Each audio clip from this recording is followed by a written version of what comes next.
Hello दोस्तों, hope you will be fine. तो दोस्तों, आज का topic Binance.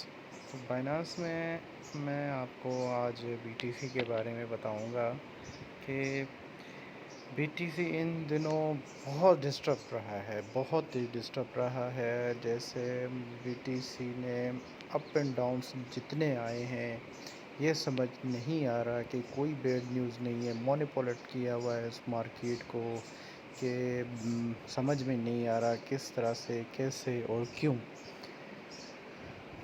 Not good for the BTC and trade.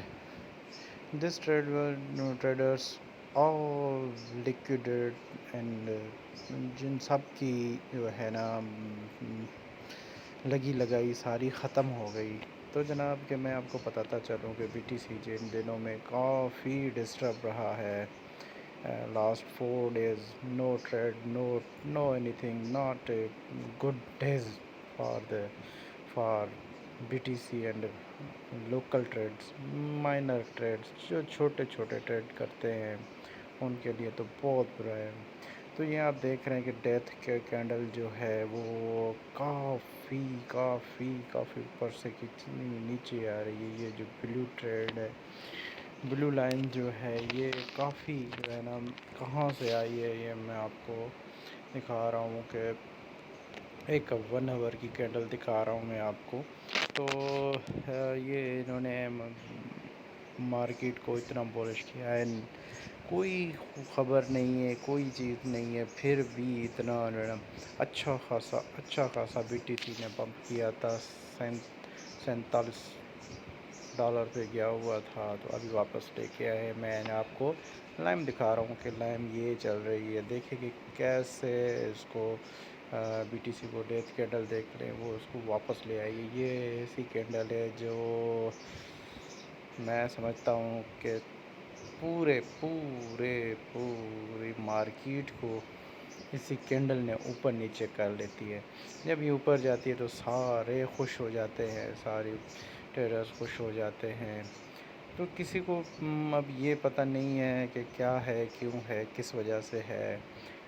जो बड़े ट्रेडर्स होते हैं वो क्या करते हैं कि वो जैसे ही ऊपर काफ़ी 47 पे जैसे बीटीसी अभी गया हुआ था 47 कुछ पे, तो वहाँ पे आके उन्होंने सेलिंग शुरू कर दी। इतनी सेलिंग की कि वो बीटीसी 40 के तक आ गया है, तो वो अभी 42 के पे चल रहा है। इतनी मार्केट को इन्होंने मॉनिपुलेट किया हुआ है। तो जनाब कि मैं भी डिसहार्ट हुआ हूँ इसी बीटीसी के हवाले से कि फिर भी जब जाएगा तो काफ़ी प्रॉफिट देगा। और ये गेम है, लॉस प्रॉफिट तो मार्केट में चलता रहता है। तो जनाब मैं आपको एक और चीज़ बताता जा रहा हूँ। Honduras special economic zone dropped bitcoin as legal tender.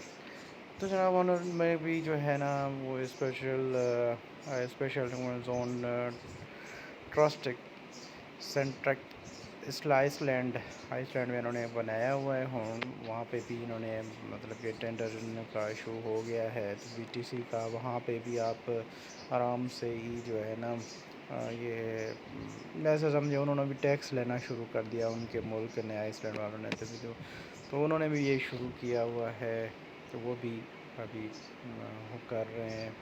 अच्छा, ये गोल्ड मैन है जो मतलब कि ना प्लानिंग कर रहा है कि ना इथीरियम, एक मैंने बताया था आपको पहले भी, ये 3 वो चलते हैं, तो इथीरियम उसमें से है, सेकंड नंबर पे है। तो Goldman skates is planning offer our the counter ether options for trading, मतलब ईथर में ट्रेडिंग करें और ईथर को आप प्रमोट करें। तो ये उनका ये है। एक और खबर दूँ मैं आपको। 40% crypto investor don't know they are required to pay the taxes. अभी ये देखें 18 तारीख से इन्होंने टैक्सेस लगाना शुरू कर दिए हैं। और काफ़ी जो है ना यूएस में, जो मैंने आपको कुछ मेरे पुरानी वीडियोस में भी मैंने आपको शेयर किया था कि यूएस में भी स्टार्ट कर रहे हैं, मगर अभी देखें कि 40% क्रिप्टो पे टैक्स उन्होंने लगा रहे हैं। तो मैं समझता हूँ पता नहीं क्या आगे जाएगा। اور یہ مائکرو اسٹریٹجی ہے جیو سی ای او ہے.